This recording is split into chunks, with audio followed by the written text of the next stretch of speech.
Just checking it with this year's world rankings. And here's the leading woman coming home.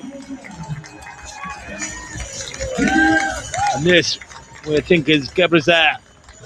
Yes, Gurmawit Gebreselassie wins it. And the last call we had, and just outside 66 minutes.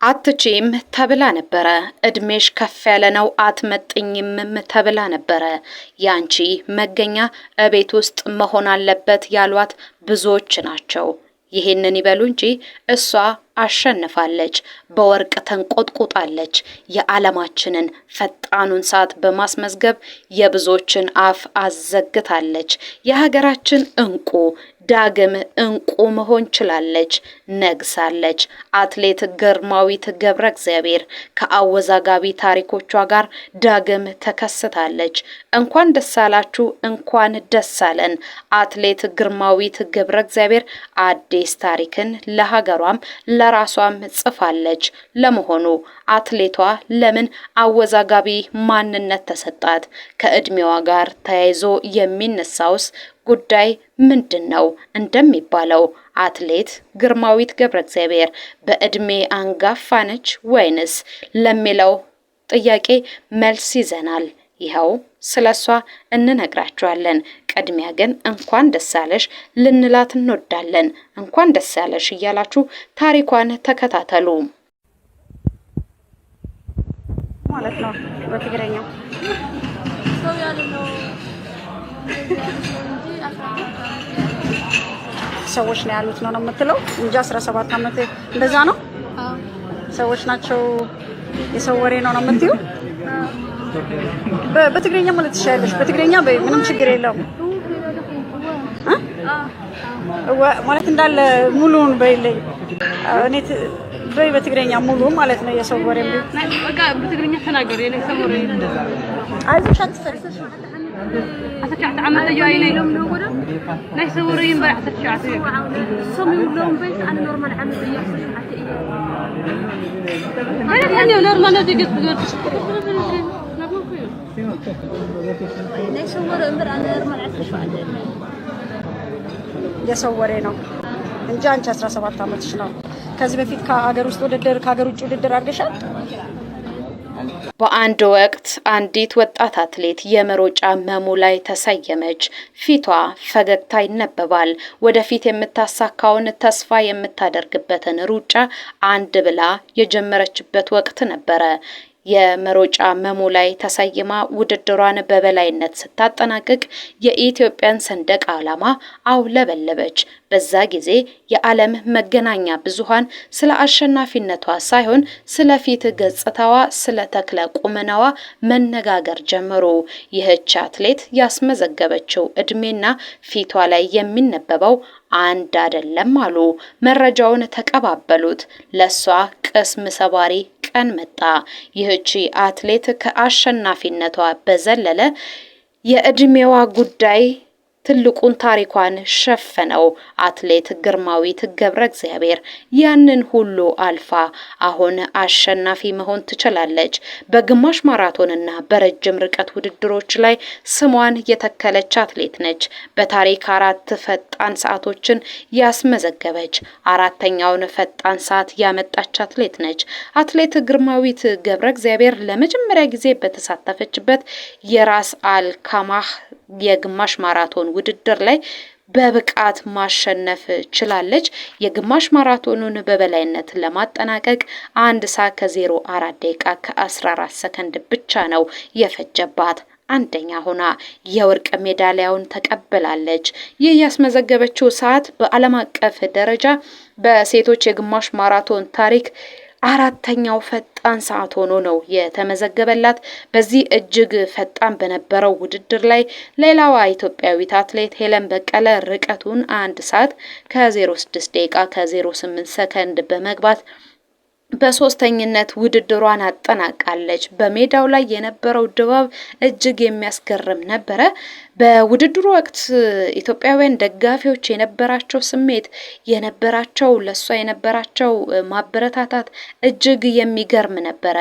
ማነች ይቺ አትሌት ብለው ሲጠይቁ ነበረ የመገናኛ ብዙሃን። ኢትዮጵያውያን ግን ይህችን አትሌት ያቋታል። አትሌት ግርማዊት ገብረ እግዚአብሔር ትባላለች።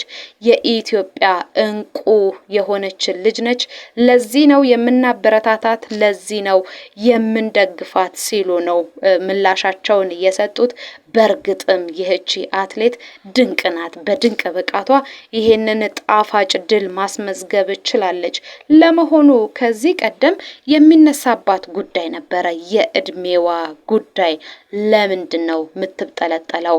ፊቷ ሌላ፣ መታወቂያዋ ላይ የሰፈረው እድሜ ቁጥር ሌላ ይሉ ነበረ።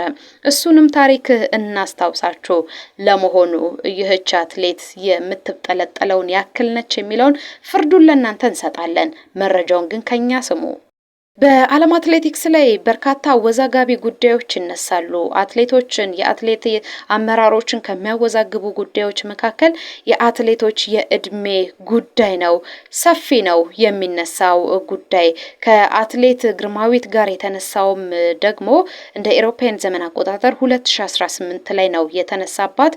በፊንላንድ በተካሄደ ከ20 ዓመት በታች የአትሌቲክስ ሻምፒዮና ላይ በ5000 ሜትር ሀገሯን ወክላ በተሳተፈችበት ጊዜ ነበረ ይሄ ጥያቄ የተነሳባት። በውድድሩ ላይ የነሐስ ሜዳሊያውን አመጣች። ይሄንን የነሐስ ሜዳሊያ ካመጣች በኋላ ሁሉም አትሌቶቻችን እንደሚያደርጉት ሰንደቃችንን አንግባ አረንጓዴ፣ ቢጫ፣ ቀዩን ሰንደቅ በአውሮፓውያን በዓለም አደባባይ ማውለብለብ ጀመረች።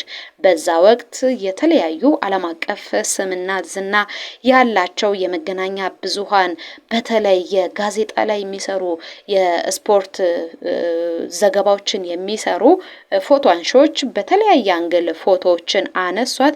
ይህች አትሌት ከ20 ዓመት በታች አይደለችም። ለዚህ ደግሞ ማሳያው ፎቶዎቿ ናቸው። እንዴት ይቺን የምታክል በነሱ አጠራር ሴትዮ ከ20 ዓመት በታች ነች ብላችሁ ታሮጧታላችሁ የሚል ጥያቄን አቀረቡ። ፎቶዋ በተለያዩ ድረገጾች ላይ ሲዘዋወር ነበረ። በወቅቱ የዓለም አቀፉ አትሌቲክስ ተቋምም ይሁን የኢትዮጵያ አትሌቲክስ ፌዴሬሽን ምላሽ አልሰጠም። የእድሜ ጥያቄውን ጉዳይ ሚዲያዎች ያንሱት እንጂ ምንም የተባለ ነገር አልነበረም። ይህ ጉዳይ ግን እሷን ለአመታት ሲከተላት ኖሯል።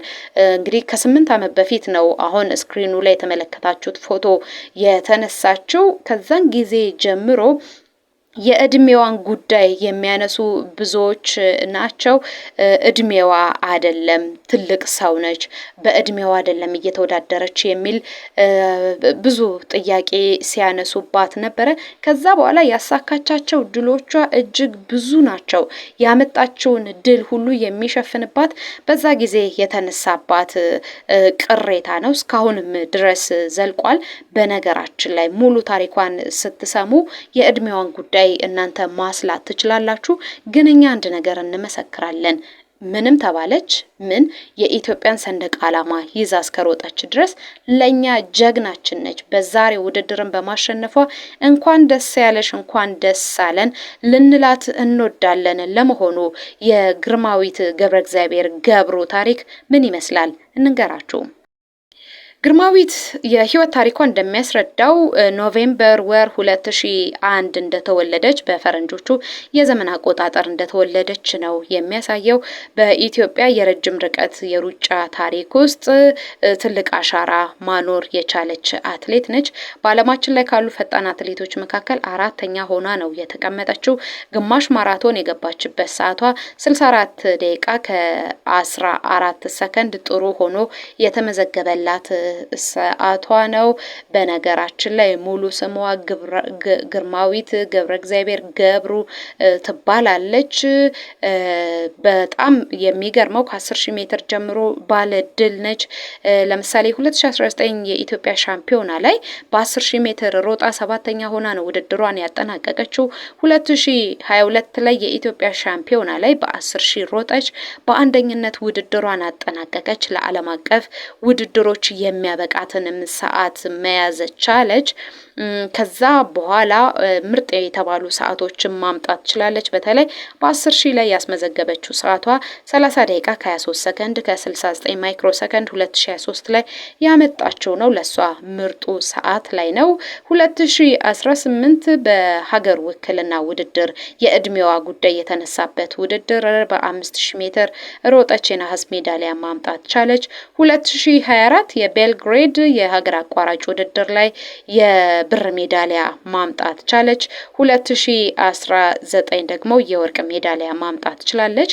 የአፍሪካን ክሮስ ካንትሪ ሀገር አቋራጭ ውድድር ላይ 2018 ሀገሯን ወክላ የወርቅ ሜዳሊያ ያመጣችባቸው ውድድሮቿ ናቸው።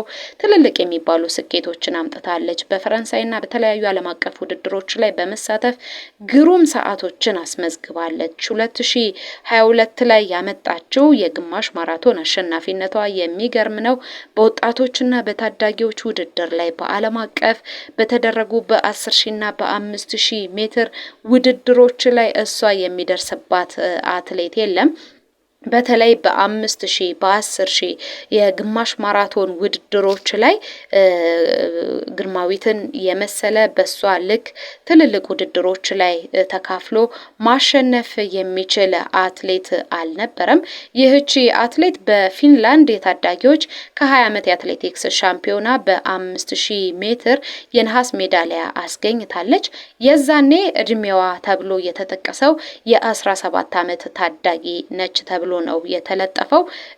የዛኔ በተነሳቸው ፎቶ መዘዝ እስካሁን ድረስ አንጸባራቂ ድሎችን ብታመጣም ግን ያ ታሪኳ ጎልቶ ስለሚጠራ በሰጠችን ልክ በአሸናፊነቷ ልክ የሷ ነገር አልተነሳም። ለዚህ ነው ታሪኳን ይዘንላችሁ የመጣ ነው።